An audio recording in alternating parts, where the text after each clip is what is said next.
Bonjour tout le monde et bienvenue dans le monde du Guaro Loco. Vous n'êtes pas réellement dans le monde du Guaro Loco, on est dans le monde de Sam. Ouais, salut!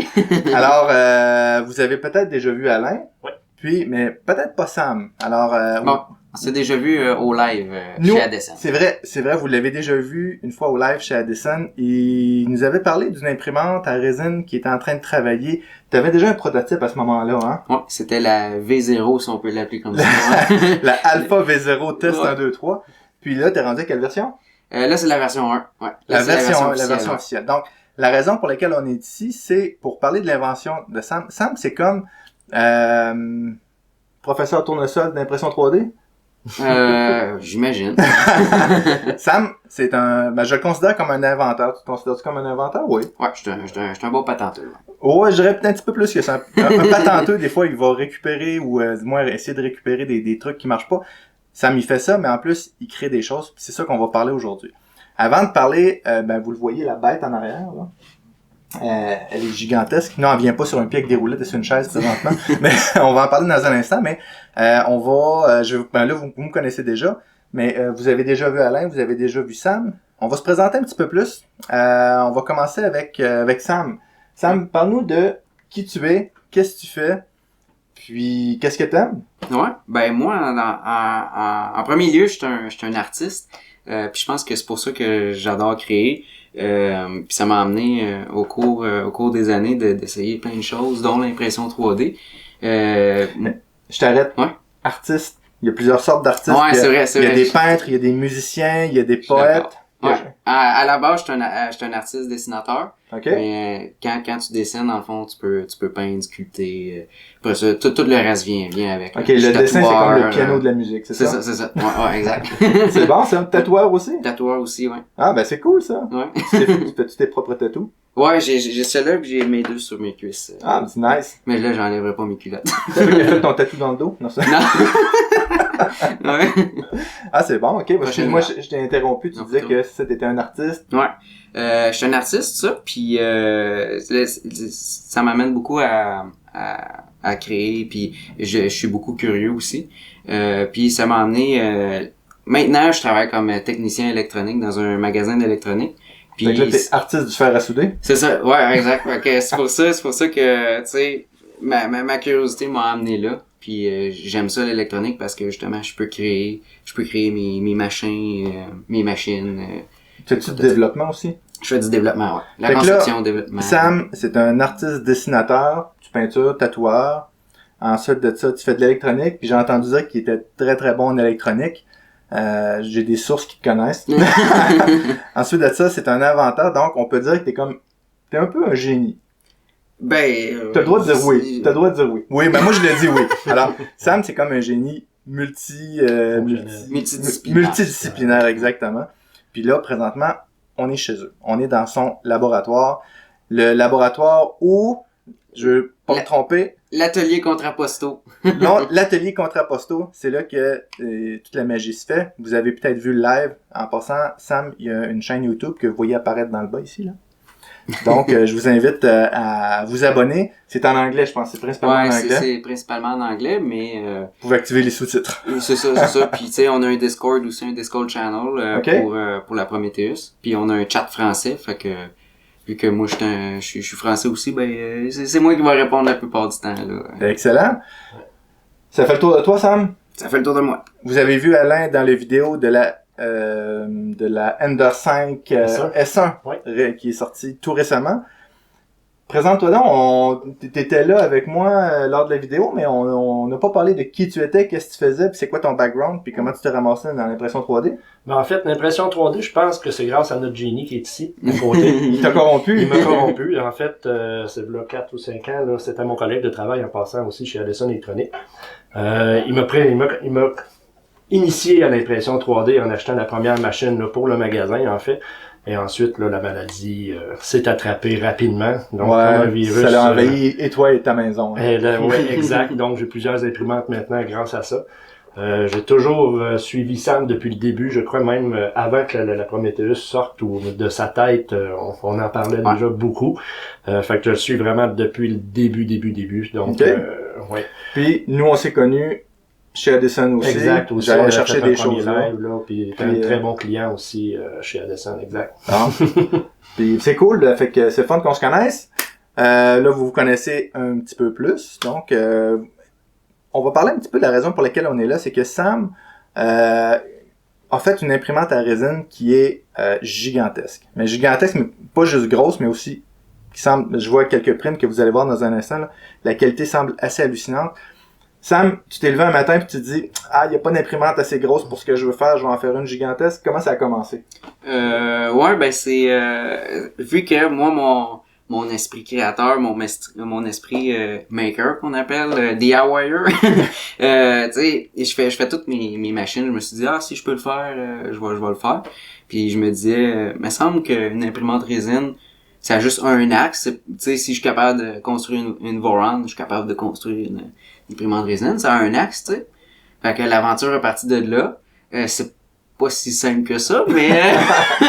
c'est simple, hein? Un axe, une lumière, un écran. C'est ça, exact, ouais. Puis dans le temps, quand j'avais commencé ça, il y avait pas mal juste la PO Polyphenum qui existait de grand. Mais... C'est ça, ouais. Là, pour ceux qui savent pas c'est quoi ce symbole-là, je sais pas si en Europe c'est comme ça, mais ici ça vaut cher. C'est une Péopoly, c'est quoi, 5000, 6000? La Phenom était 3300, si je me trompe pas, dollars canadiens. OK. Fait que tu sais, c'était quand même hors de mon budget. Puis aussi, les autres qui existaient, exemple, la première Mars, la Photon. Ouais, les Lego Mars. Ouais, c'était tout trop petit. Ouais, ça fait, les premières imprimantes, là, on a des 7 pouces, des 10 pouces, mais les premières imprimantes, c'était du 2, c'est quoi, en diagonale, il y avait peut-être 5 pouces. 4, et je pense que c'était autour de 4.3, 5.6. Ça faisait des beaux échantillons de pièces. Ouais. Ouais, parce que ils prenaient au début des écrans de cellulaire ou de tablettes électroniques. Ah, ok. Le marché a parti de là. Là, on est rendu avec les phablettes, fait qu'on est plus grande. C'est ça. Ben, justement, la première Prometheus, elle avait un écran de laptop dedans. OK. Ouais. C'était des écrans génériques, là, pour, qu'on utilisait. Là, si tu trouves un vieux laptop, t'es peut-être bon pour avoir un écran mono. Ouais. En 640 par 480. Ouais. en passant, il va y avoir des choses techniques, il va y avoir des choses un peu moins techniques. Si vous êtes pas technique, ben, écoutez, puis on parle de technique. On est ici pour apprendre. Attendez la prochaine joke. Parfait. Écoutez, ben c'est cool. Ça fait que l'idée t'est venue justement d'avoir quelque chose de plus grand. Ça c'est le bed, hein? Exactement. Alors, juste pour vous montrer, je vais mettre à côté de ta tête, Sam. Ça, c'est la grosseur du bed. Ah, puis j'ai une grosse tête en plus, hein? Oui. Ça, c'est en pouces. Ouais, c'est en diagonale, c'est 13.7 pouces. Fait que 12 pouces et demi. Les centimètres sont là, alors vu qu'on a plus de gens en Europe. Alors, ça fait 29 centimètres et demi par 300. 16 centimètres et demi. C'est ça? Ben, en fait, ouais, t'as raison. 30 cm par 17 cm à peu près. Non, plus que ça, c'est 20... Ah ouais? Non, c'est moi qui ai mal pris mes mesures. T'as raison, non, c'est 160... ouais. 300. 300 par 170 à peu près. Exact, ouais. C'est quand même... Ça doit être pesant, ça, une pièce pleine de ça? Quand même, ouais. Il y a environ 2 litres qui rentrent dans le bassin. 140 $ de résine dans l'imprimante. sans compter le refill en arrière qui peut rajouter un litre de plus. Mais écoute, on parle de ta machine. Qu'est-ce que tu penses qu'on la regarde en détail? Ouais, pas trop. Fait que on va placer la machine parmi nous comme elle était grosse, puis je voulais vous présenter Sam et Alain. On va approcher la machine, puis ensuite on va en parler. Hein. Donc voici la bête. Elle s'appelle la Prometheus. Puis, Sam, dis-nous donc pourquoi on se voit pas, mais je sais que t'es de l'autre bord. Veux-tu expliquer à nos auditeurs d'où t'es venu l'idée Prometheus? Prometheus, en fait, c'est venu avec l'idée que nous autres, on voulait vraiment une machine 100% open source, puis qui soit faite pour monsieur et madame tout le monde. Mais je dis monsieur et madame tout le monde aussi, ça peut être industriel, ça peut être pour les écoles, tout ça. En fait, c'est vraiment une machine pour tout le monde, qui est ouverte pour tout le monde. Qui est aussi la première machine open source aussi mondiale qui est 100% open source en résine. Puis le nom Prometheus, en fait, c'est dans la mythologie grecque. Il y avait un titan qui était nommé Prometheus, que lui, en fait, avait volé le feu des dieux pour pouvoir le donner aux humains, pour que les humains puissent créer, il a donné le savoir il a donné le savoir aux humains de la création, tout ça. Fait que c'est un peu l'idée que nous autres, on voulait faire quelque chose qui était barré, qui était soi-disant barré, pour le donner à tout le monde, pour que tout le monde puisse... Fait que là, que ce soit le design des pièces, que ce soit le code, tout ça, c'est disponible. Ouais, tout est disponible. Dans GitHub ou... Ouais, GitHub, on a tout le lien GitHub. Ah, d'ailleurs, on le voit apparaître dans le bas de l'écran ouais, ici. c'est ça. Ça tombe bien. Il est fantastique, vraiment. Puis, ouais, c'est ça. Fait que tous les modèles 3D sont disponibles. La seule chose que présentement, qui est pas tout à fait open source, c'est le système d'exploitation qu'on utilise présentement, qui est NanoDLP. Ça, on va en parler plus tard. Mais on a une solution à ça qui s'en vient sous peu. OK. Sinon, tout le Moi, j'ai reste, une idée, Sam. Ouais. Là, présentement, je suis obligé de te regarder en arrière, quelque chose de même. Alain puis moi, on va changer de place. Ouais. Comme ça, on va... Bon, alors, vous allez voir le joli minois de Alain en même temps. Toi, Alain, as-tu l'occasion de travailler avec la Prometheus ou avec une des premières versions? Ouais. Oui, en fait, j'ai eu la version 0 en main chez moi pendant presque un an. On l'a amélioré ensemble. T'avais oublié de la ramener ou tu l'as testé pendant un an? On l'a testé. On a testé sa construction, puis je me disais, excusez, si moi je suis capable de bâtir cette imprimante-là sans vraiment être un professionnel, parce que je débutais à ce moment-là, c'est que ça va être vraiment accessible à tous. Là. Donc, j'ai pu la monter moi-même, j'ai pu l'utiliser aussi pendant à peu près un an, là, puis on a amélioré en même temps, moi puis Sam, là, les petits irritants qu'on avait au départ. Tout est normal, c'est une version 0.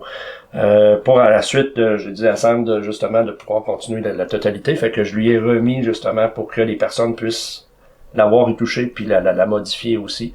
Donc, une personne présentement qui a la version 0... elle doit être rendue à une autre version 0.5. Ouais, c'est ça, exactement. Ouais. Elle a été remodifiée et remodelée, donc j'ai pu travailler avec, pendant un bon bout de temps. Là, on va parler de résine.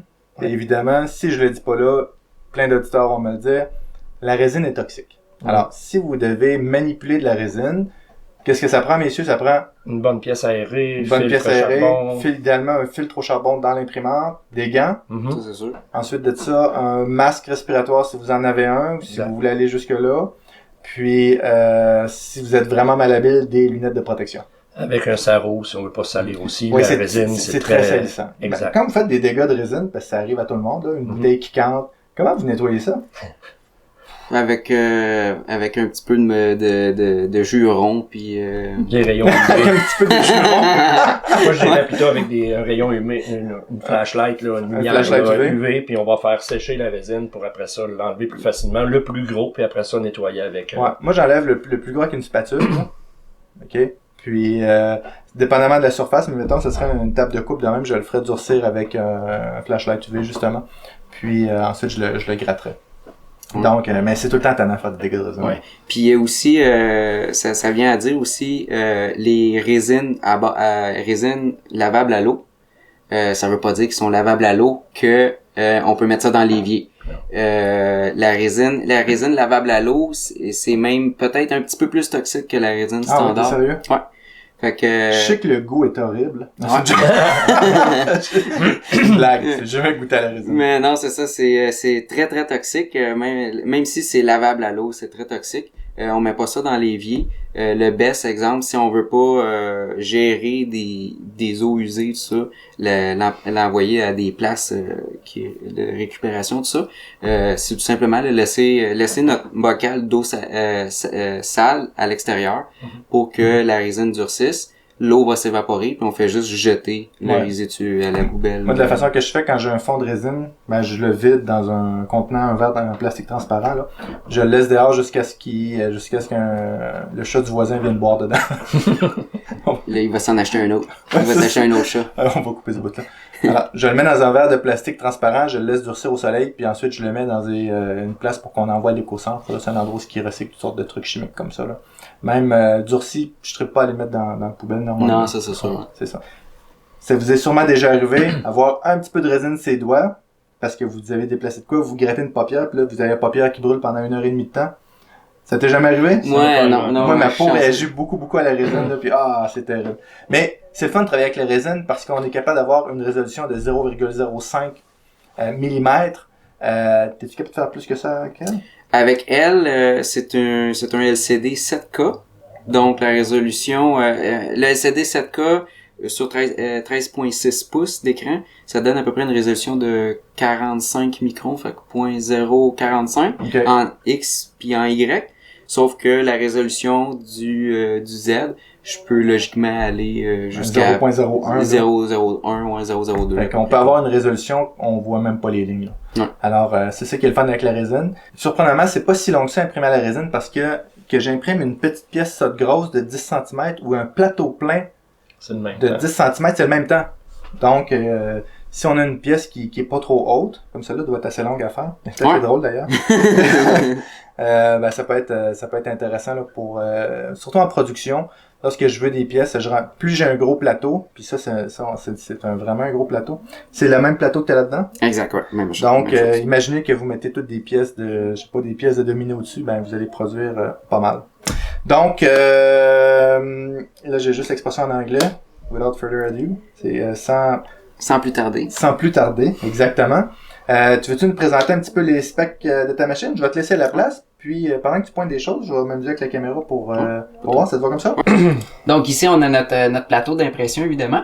Comme on a dit tantôt, on a environ 300 mm de large par environ 170 mm de profond. Puis la hauteur en Z, on a environ 350 mm dans la version officielle. Sauf que vu que c'est une machine qui est open source, théoriquement, on peut aller aussi haut qu'on veut. Ici, on n'a rien de spécial encore avec le plateau. C'est vraiment un plateau standard avec nos 4 vis de nivellement sur chaque côté.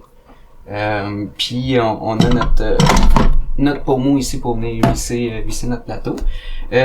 On a 2 versions de la Prometheus, une avec un ball screw, puis un avec une vis Acme. On a le choix entre les deux parce qu'évidemment le ball screw il va être plus dispendieux, mais il y a le Acme, il y a aucun problème non plus de construire une machine avec ça. Il y a quelques désavantages, mais sans plus. Est-ce que tu veux expliquer la différence entre un ball screw et une vis hélicoïdale? Ouais, une vis hélicoïdale ou une vis Acme, en fait c'est vraiment c'est tout simplement une vis standard avec un filet quand même assez fin, puis une simple écrou qui pour faire le mouvement. La différence avec le ball screw, c'est que le ball screw, la note à l'intérieur, l'écrou, il y a des vis, fait que c'est comme un bearing si on veut qui vient tourner là-dessus. Donc le mouvement est beaucoup plus fluide. Puis aussi quand on a beaucoup de pression, on a à gérer beaucoup de pression, la vis Acme, elle a tendance à venir s'user beaucoup plus vite qu'un ball screw. Un ball screw, ça peut tenir beaucoup plus longtemps, beaucoup plus de force. Fait que j'ai des prints qu'on va pouvoir montrer tantôt. C'est quoi ça fait quand un écrou est magané. Puis après ça, on a des rails linéaires ici sur chaque côté, c'est nos rails linéaires standards. Ensuite de ça, on a ce qui pour moi est quand même ça a l'air simple, mais c'est un des meilleurs features qu'on a sur la Prometheus, c'est notre vat, notre bassin de résine. En fait, nous autres, on n'a pas de vis pour venir bloquer le bassin en place. On a c'est des ball detent en anglais, je pourrais pas dire c'est quoi en français, mais ça vient bloquer le bassin. Fait qu'on n'a pas de vis à perdre, on n'a pas de vis qu'on peut stripper les filets. Y a rien à perdre, c'est vraiment juste un loquet. On vient glisser notre plateau comme ça, puis on entend le clic comme ça, puis le plateau est fixe en place. C'est vraiment un système quand même assez simple, mais c'est vraiment une joie de travailler avec. Aussi, on a sur le bassin, je sais pas si tu es capable de voir. Oui. Okay. Sur notre bassin, on a un système de déversement automatique, ouais, qui est passif. Donc, on n'a pas besoin de pompe ou quelque chose comme ça. C'est vraiment juste notre bouteille qu'on vient visser là, puis tout se fait automatiquement, exactement comme dans et l'égout Jupiter.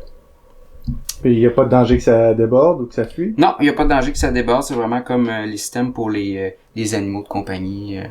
C'est toi qui as designé le système? Ouais, exact. On l'a pas inventé, mais on l'a implémenté dans notre design.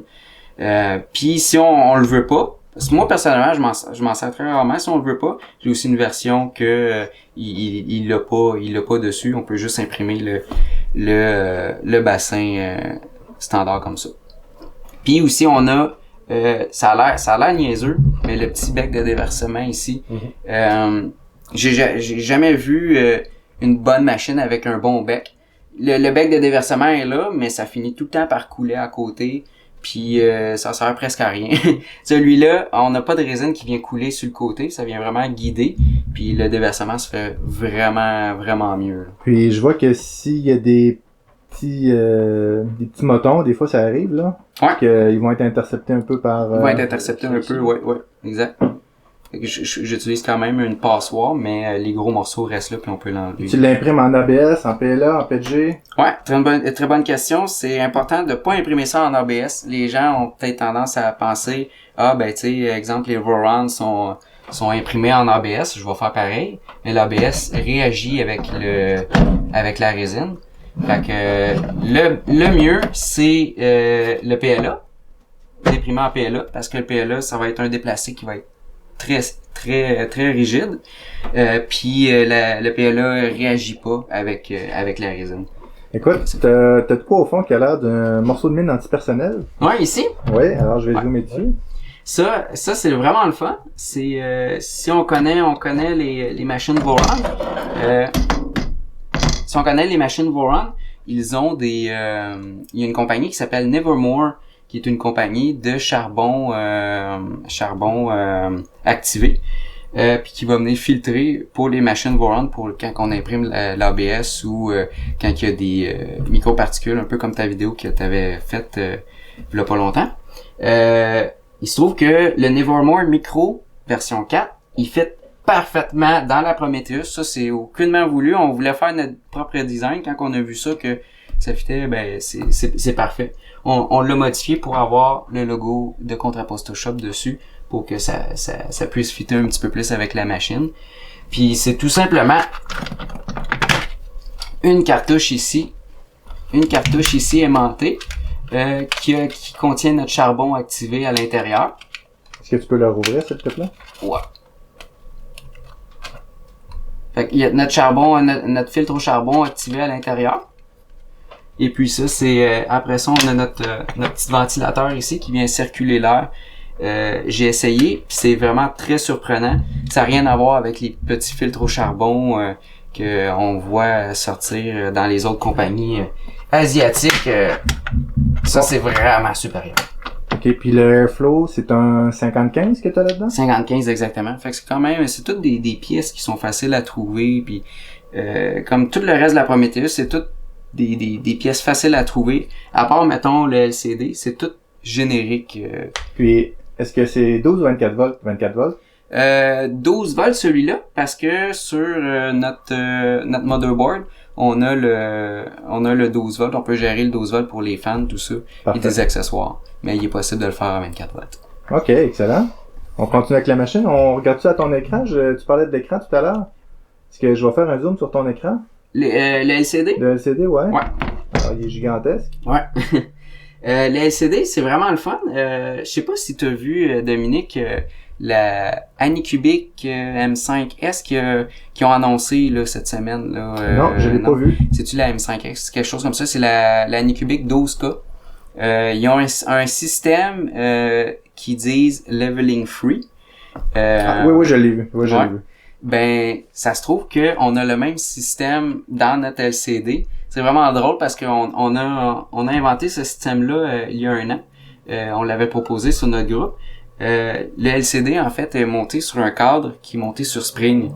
Fait que, qu'est-ce qu'on peut faire, nous autres, c'est, en fait, on peut niveler le LCD pour qu'il soit au niveau avec la machine, puis qu'il vienne au niveau dans le réservoir pour que le LCD vienne vraiment s'asseoir proche du FEP, pour pas qu'il y ait un espace entre le FEP et le LCD.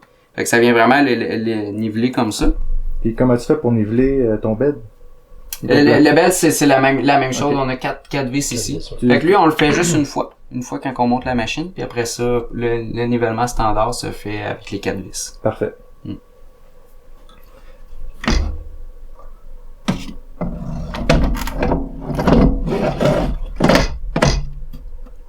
Là, il y a peut-être la question que les gens se posent. C'est imprimé en PLA, puis on sait, par exemple, lorsque j'imprime un vase en PLA, puis je le remplis d'eau, ça finit par fuir. Est-ce que la résine peut suinter à travers un bed? Je connais la réponse parce que je l'ai faite, là, mais je veux t'entendre la dire. Est-ce que la résine peut suinter à travers le PLA? Ça peut être possible, mais généralement, si notre imprimante est bien paramétrée, tout ça, aussi, on offre un guide aussi, des guides pour mettre le bon épaisseur de mur, en mettre assez pour que ça, puis le bon nombre d'infill aussi pour que ça soit assez rigide, puis justement qu'on ait moins de chances que ça suinte. Mais moi, cette batte-là, je l'ai depuis c'est longtemps, oui. Ouais, je l'ai au moins depuis un an, celui-là. Il n'a jamais sointé. Puis mon autre version de la V0, je l'ai eu pendant un bon 2 ans, puis il n'a jamais sointé non plus. Ouais, moi, je m'en étais imprimé sur mes imprimantes aussi. J'ai utilisé durant plusieurs années, puis... plusieurs années. 2 ans.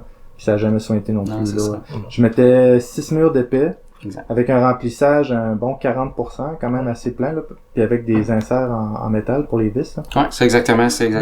C'est ça qu'on avait fait. 6 murs, 35% à peu près. Ouais. Parfait. Voilà. Ouais.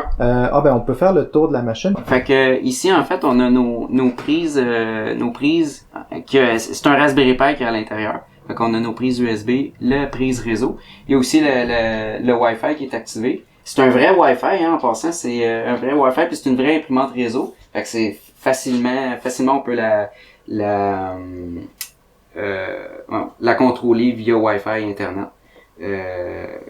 Tout se fait vraiment très très bien. Puis après ça, on a nos deux fans pour l'entrée et la sortie d'air de la machine. Qui ceux-là, on voit qu'ils sont pas allumés présentement. Ils s'activent vraiment juste avec les G-codes. Les G-codes, quand on a un print qui part, ils vont juste s'activer vraiment lors du début du print. On parlait de Nano DLP. Ouais. Peut-être que vous savez pas c'est quoi Nano DLP. Sam va vous l'expliquer. Ouais. Nano DLP, en fait, c'est pas mal le seul logiciel qui est accessible pour tout le monde, gratuitement en passant, qui est pas exemple chez Toolbox ou basé sur chez ToolSystem. Chez ToolSystem qui est la majorité des imprimantes 3D qu'on a sur le marché pour les hobbyistes. Nano DLP en fait ça fonctionne sur un Raspberry Pi. Puis c'est un slicer / système d'exploitation. Il y a vraiment beaucoup de features dessus pour contrôler la machine. On peut faire plein de sortes de trucs. Elle peut fonctionner comme étant une imprimante offline qu'on appelle. Fait qu'elle peut faire son propre slicing. Fait que toi, exemple, si tu as un STL sur une clé USB qui est déjà pré-supportée, on rentre ça dans la machine va faire son propre slice selon tes profils de résine que tu as. Fait que tu peux lui dire... Faisant une simulation, j'ai ma main que j'ai en fichier STL. Ouais. D'accord? Alors, je mets ça sur une clé USB. Normalement, qu'est-ce que je fais? C'est que je vais la mettre, mettons, dans chez Toolbox ou dans Mango, Litchi Software, ou peu importe, même Prusa. Prusa, ça sert à ça. Je l'adore. Oui, pour de vrai, il va bien. Si vous l'avez pas essayé, là, vous allez dire, Prusa, c'est pour les imprimantes à filament. Non. Ben oui. Mais il est aussi pour la résine, puis pour de vrai, ça va vraiment bien. Donc, je prends mon STL, je le mets sur ma clé USB. Normalement, il faut que je choisisse l'épaisseur de couche, mon temps d'exposition pour les premières couches, Alors, j'ai plein de paramètres liés à ma résine. Comment je gère mes résines? Comment je gère mon slicer? Comment ça va se passer? Ben, on peut avec l'écran ici, on peut facilement choisir nos profils, qu'on peut les modifier aussi. Fait qu'on peut lui dire, justement, l'épaisseur de couche, le temps d'exposition, puis on peut aussi l'ajuster en plein milieu de l'impression, c'est ça qui est le fun aussi. Tu peux changer, mettons, la hauteur de couche en plein milieu de l'impression? Non, pas la hauteur de couche, excuse, l'exemple, l'exposition, tout ça, ouais. Puis lui, la machine va s'occuper de faire... Donc, quelqu'un qui n'a pas un ordinateur à la maison, pourrait utiliser ton imprimante. Logiquement, oui. Ouais. S'il est capable de mettre un STL à partir de son téléphone sur une clé USB. C'est ça. Puis aussi, je disais slicer parce que oui, il slice les STL, mais on peut aussi les supporter à l'aide de l'interface web. Fait que quand on se connecte dessus avec le réseau, on a un mini slicer d'intégrer dans NanoDLP, puis on peut le supporter si on veut. Toi, Alain, c'est pas l'idéal, mais ça fonctionne très très bien. Dans la première version que tu as utilisée de la Prometheus, est-ce qu'il y avait NanoDLP aussi à l'époque? Oui, il y avait, oui. Puis est-ce que tu as déjà utilisé le slicer de l'imprimante? J'utilisais que le slicer, oui. Je préparais le fichier par contre avec les supports à partir de Litchi. Puis après ça, je le transférais dans l'imprimante et je le sliceais avec l'imprimante. J'avoue que dans Litchi puis dans Prusa Slicer, la gestion des supports est quand même c'était vraiment, Mais puis peut-être que moi je me pose la question, c'est un Raspberry Pi en arrière de ça, j'ai pas la puissance par exemple d'un Ryzen 7 ou quelque chose de même ou d'un Intel i7. Est-ce que c'est long? C'est beaucoup plus long avec un Raspberry Pi slicé? Non, c'est très rapide. C'est très rapide. C'est sûr, c'est plus lent, mais c'est très rapide. Ok, c'est pas une job de 45 minutes. Non.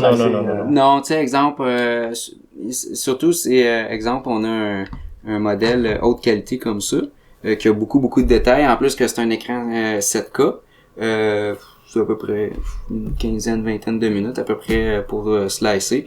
Puis tu sais, moi personnellement, ça me dérange pas d'attendre parce que je suis sur mon ordi, je slice mes trucs, je l'envoie à l'imprimante, puis lui il fait ce qu'il a à faire. Puis Avez-vous remarqué que Prusa Slicer, il slice plus vite que les autres slicers? Ça se peut, ouais. Il est beaucoup optimisé. Moi je l'ai benché avec Litchi, je l'ai benché avec Shitubox. Parce que je sliceais, c'était un modèle qui était pas très gros. J'ai quand même une grosse machine, là. J'ai une grosse carte vidéo, tout ça, parce que je fais de la sécurité aussi avec cette carte vidéo-là, ces cartes vidéo-là. Puis, un slice qui me prenait avec Shitubox. Puis, Litchi était un petit peu plus long que Shitubox. Il prenait, mettons, 40 secondes. Avec Prusa Slicer, il prenait quelque chose comme 15 secondes. Une grosse différence. Je sais pas si c'est parce qu'il est plus optimisé pour les GPU. Je sais pas, mais je sais qu'il était plus rapide. Ou c'est peut-être juste le modèle qui avait moins de misère à slicer. Mais, je sais pas, mais... En passant,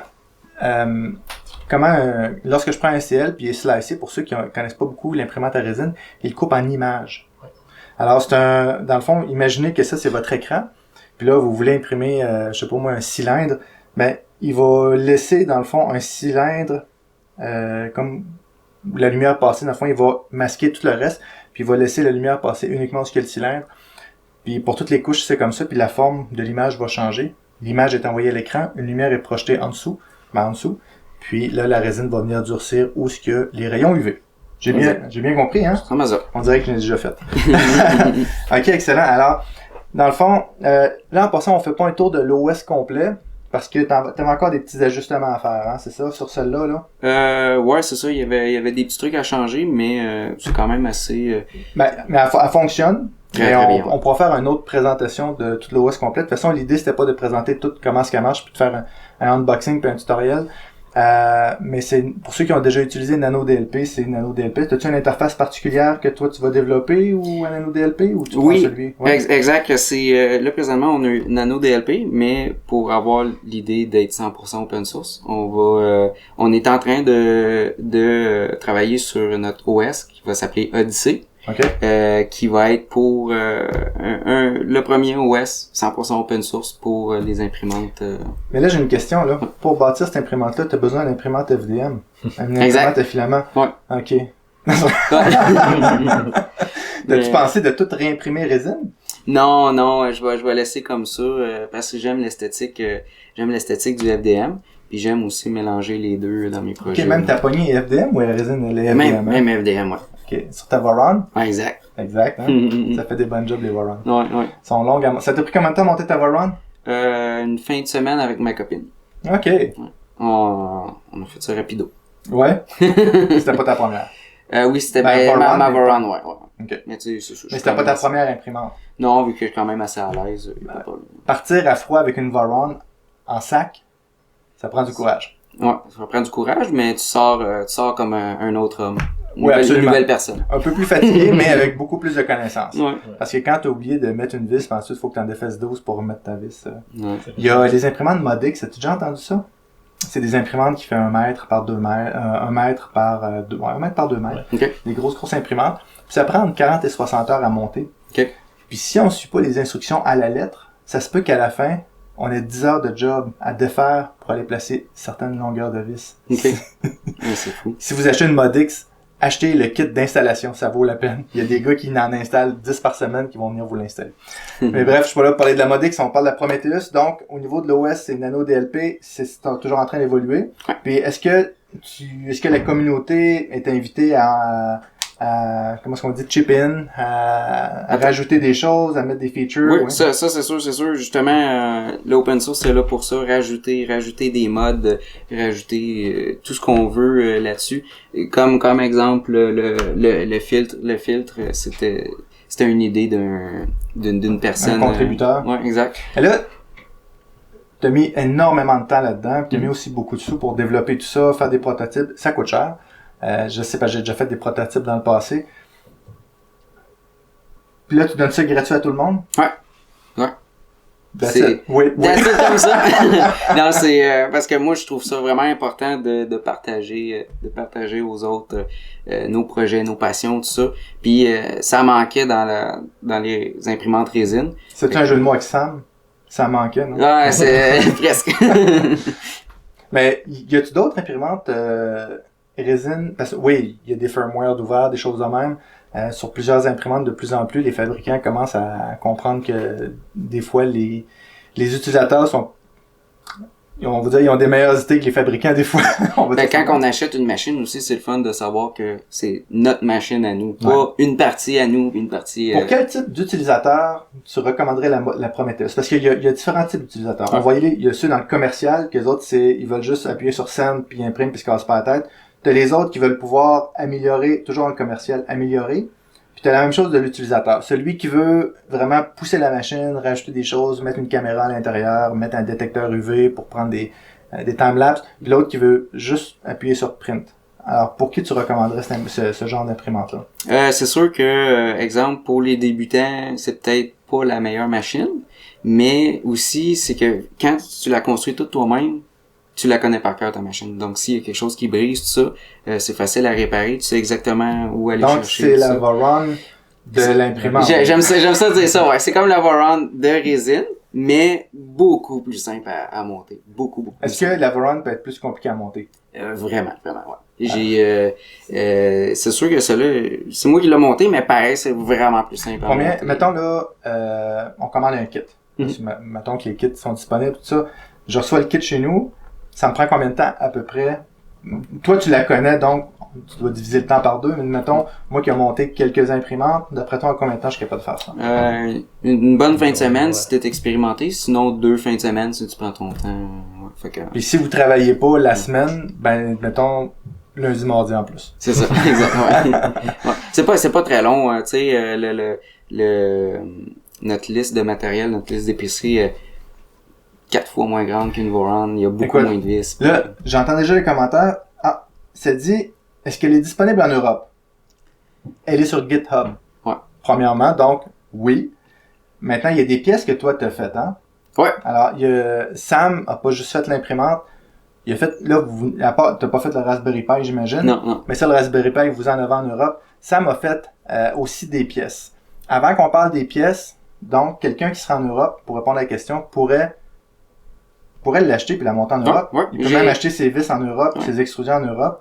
Dans le fond, il y a l'écran qui peut être un petit peu plus compliqué à trouver. C'est pas mal juste l'écran qui est... Juste l'écran. Le board de lumière, pour la lumière, ça peut shipper. Ouais, ça, il y a 2 options. Il y a l'option que c'est moi qui la construis, ou l'option asiatique qu'on peut acheter dans les magasins asiatiques.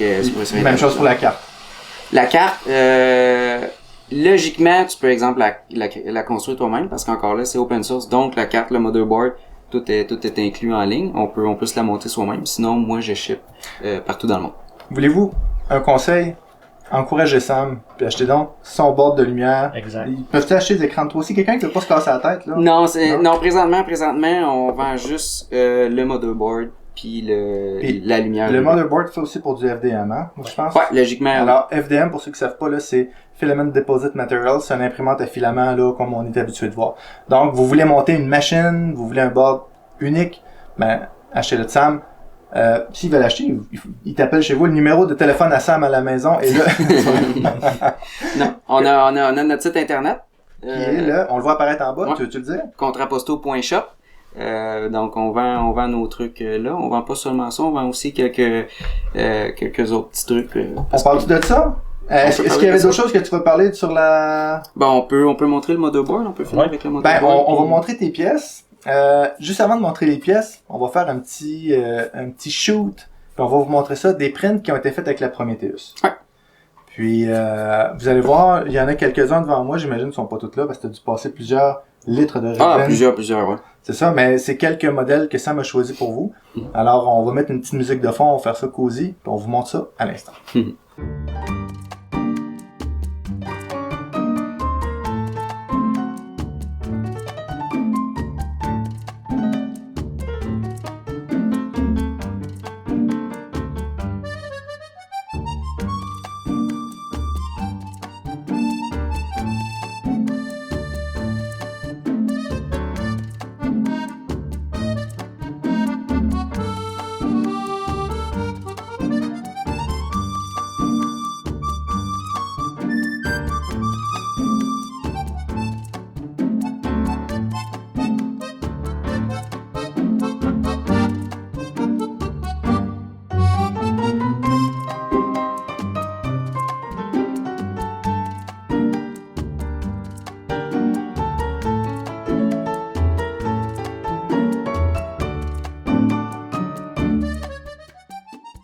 Donc, j'espère que vous avez aimé le photoshoot des pièces à Sam.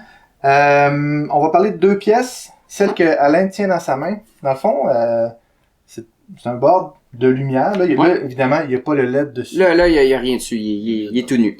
Fait que, mettons, là, quelqu'un qui veut acheter, qui est en Europe ou au Canada, puis qui veut acheter ton board, est-ce qu'il peut l'acheter avec ou sans LED, ou il l'achète tout le temps sans LED, puis toi, Non, c'est tout monté. Il y a déjà les DEL soudés dessus.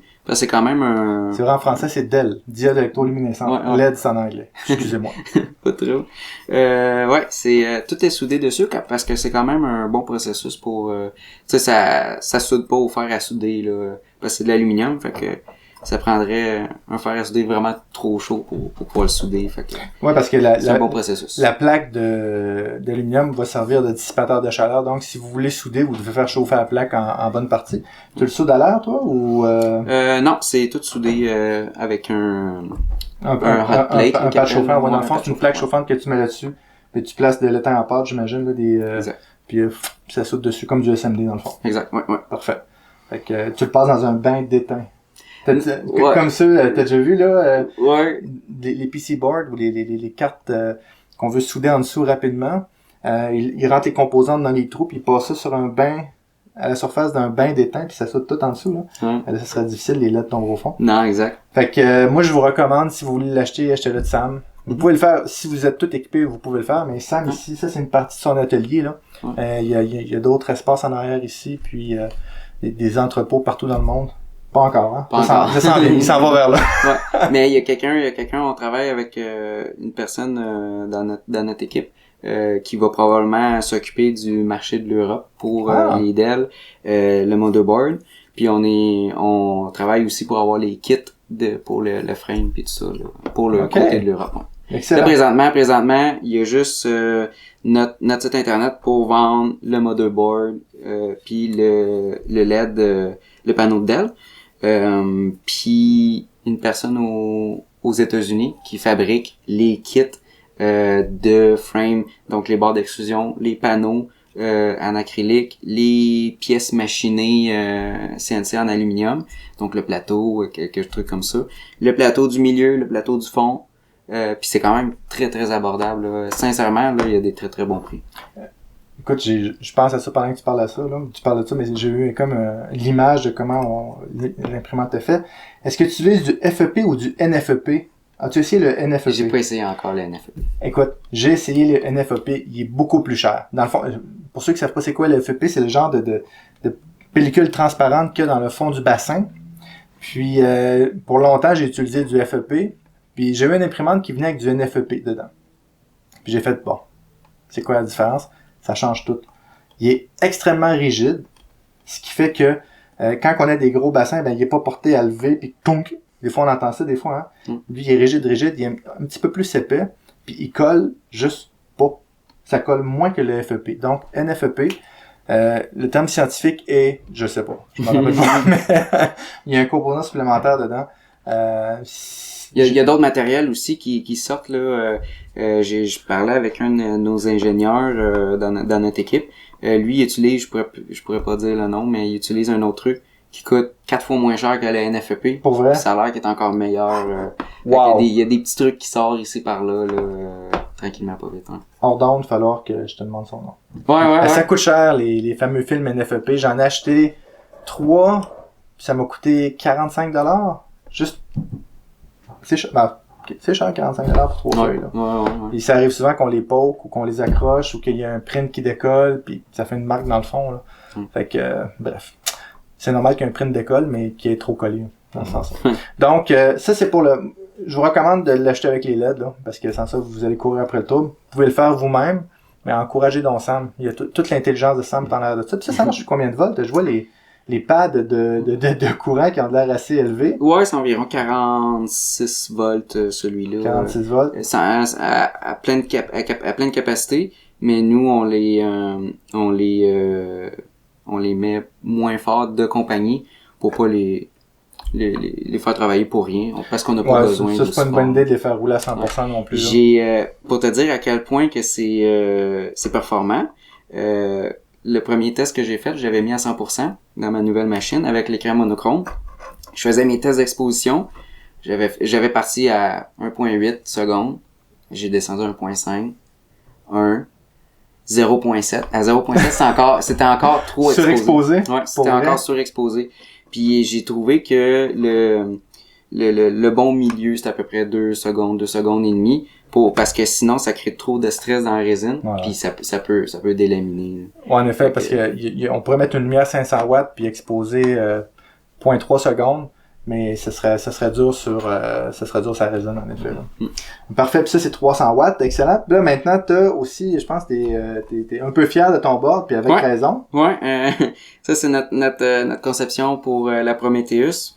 Mais comme on avait parlé tantôt, c'est toujours possible de la mettre sur une imprimante FDM, parce qu'on a plusieurs ports pour les moteurs pas à pas, les drivers, exact. Puis on a une série de ports accessoires, donc on peut rajouter des modules pour des futurs. C'est quoi le chipset qu'il y a dessus, ou c'est juste un panneau, un board de distribution? Non, le chipset dessus, c'est un Raspberry Pi, comme le Raspberry Pi Pico, en fait. OK. Puis qu'est-ce qui est le fun, c'est compatible Clipper. Donc, la Prometheus, en arrière-plan, elle run Clipper. Cool. Fait que Odyssey, en fait, nous, on va avoir Clipper, sauf que au lieu d'avoir une interface Mainsail ou les autres fluides, tout ça. On va avoir notre propre interface, mais puis ça va fait un petit design dessus. Ouais. Est-ce qu'il y a des lumières qui allument dans les yeux, non? Non.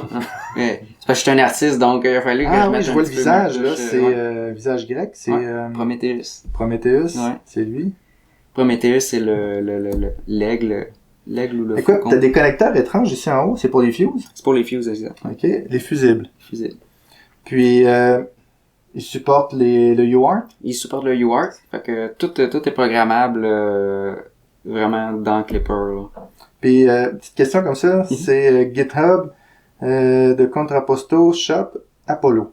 Ouais, Apollo, ça c'est le motherboard. OK, alors le bot s'appelle Apollo. Ouais, il y a plusieurs noms, toute la famille. Odyssey, l'OS, Apollo, le board. Puis ça, c'est toujours disponible open source? Ouais. Puis ici, tu peux monter... Qu'est-ce que tu peux monter dessus? Lui, en fait, c'est un Raspberry Pi qui vient s'asseoir directement dessus. OK, dans le fond, c'est un espace juste pour le connecter parce que il marche autonome ou tu peux mettre un Raspberry Pi dessus ou tu as besoin des deux? On a besoin des deux vu qu'il run Clipper. Le Raspberry Pi Pico ne supporte pas Marlin de base, fait qu'il faut avoir le Raspberry Pi. Puis pour le moment, c'est seulement Raspberry Pi 4 qui est supporté, mais on prévoit avoir des adaptateurs pour supporter d'autres USB-C finalement. Ouais, USB-C. Ça, c'est Ouais, ça, c'est... Ben, USB-C, puis il y a aussi, on n'utilise pas de connecteur JST. Je sais pas si tu as déjà utilisé un board Duet. Oui, c'est les mêmes connecteurs. J'ai remarqué que les boards Duet qui sont plus... C'est vraiment mieux. Ouais, JST, c'est correct, ça fait la job, mais... Déconnecte-le pas trop souvent. Ouais, c'est ça, parce que les fils vont te rester dans les mains. Ouais, exact. Super beau travail. Si. T'as tous fait le design? Ouais, exact. Cool. Moi et mon ami Paul en Allemagne. Fait que c'est une conception canadienne et européenne. Sam, admettons, je veux acheter un kit Prometheus. Je veux pas me casser la tête tout fait.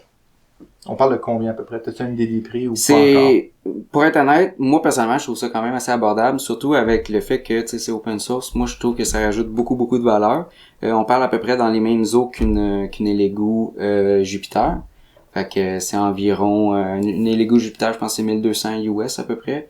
Donc à peu près ça, 1200. À peu près 1500 Canadiens à peu près. À peu près, ouais. À peu près. Fait que c'est sûr, ça dépend où est-ce qu'on va acheter les composantes, puis qu'est-ce qu'on fait aussi soi-même, parce que on n'est pas obligé d'acheter tout déjà fait. Tu sais, une Voron, ta Voron, t'as une 300 par 300? Ouais, 350.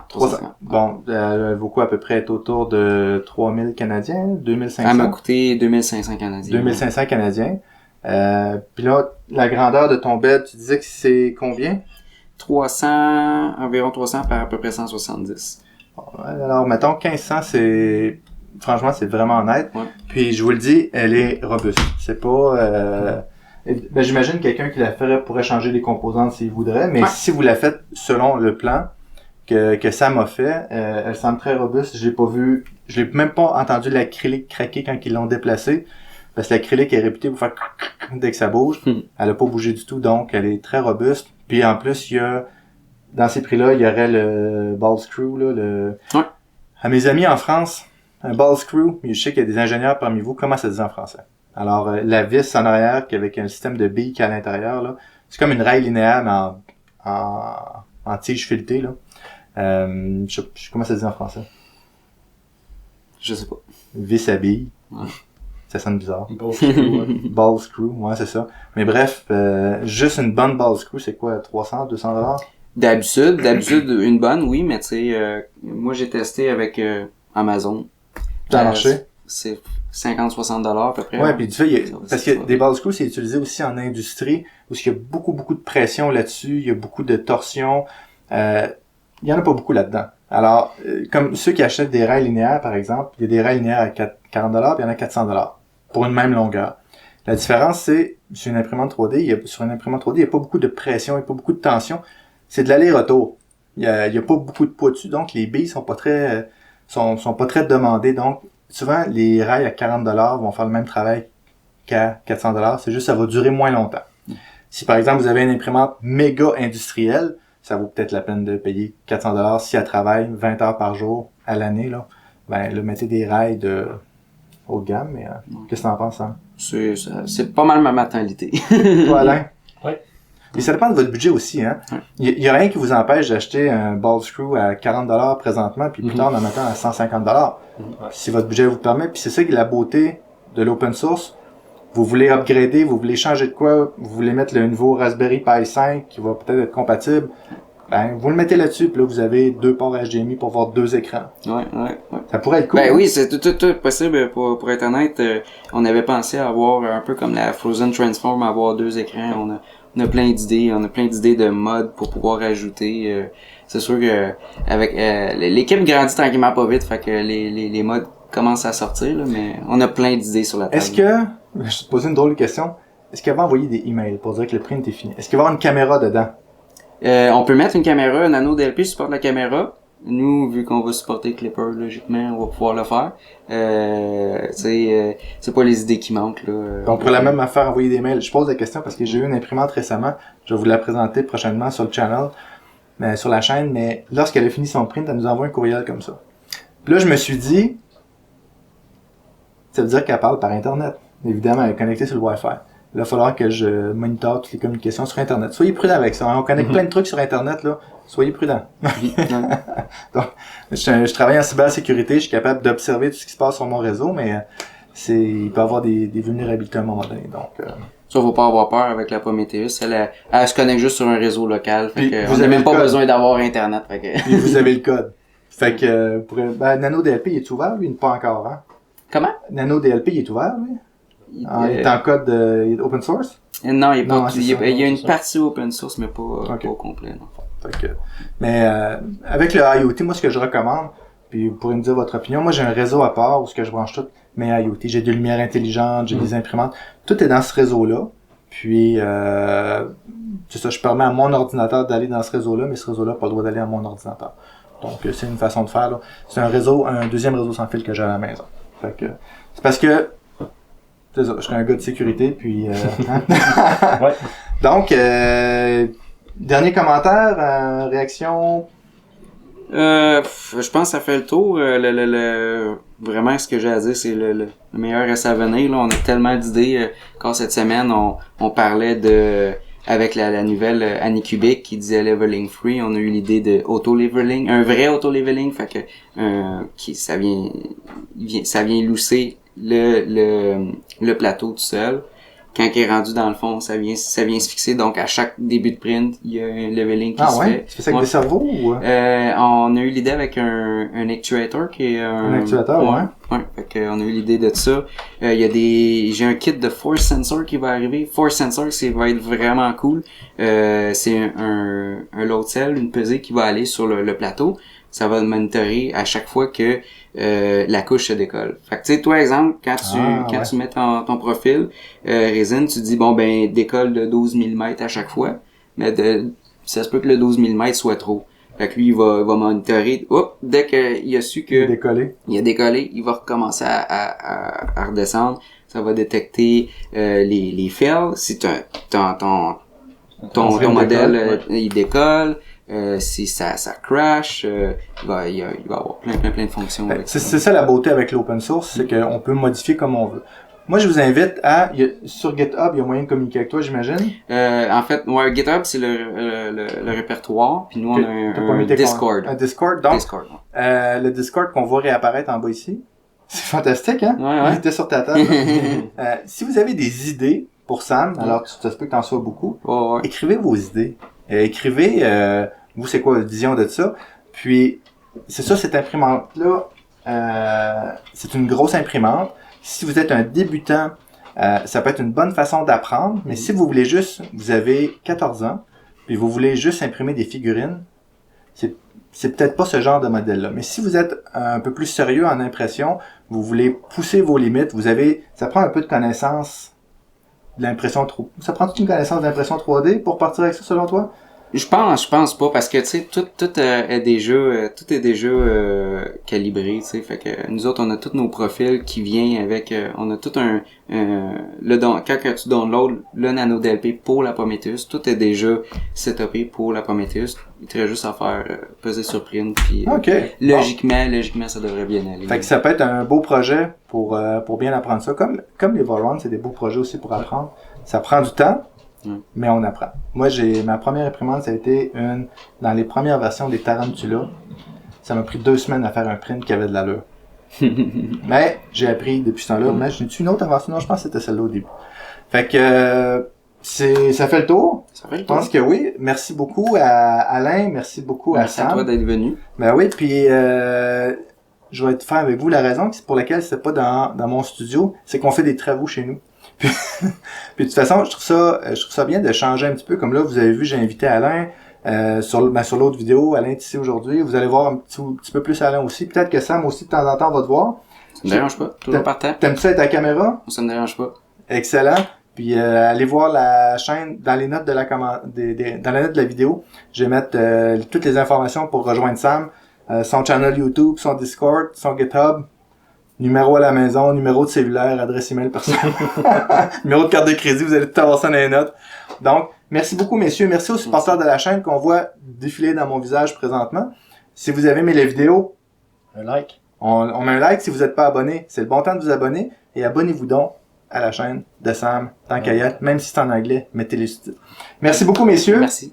Merci à tous, à bientôt. Salut.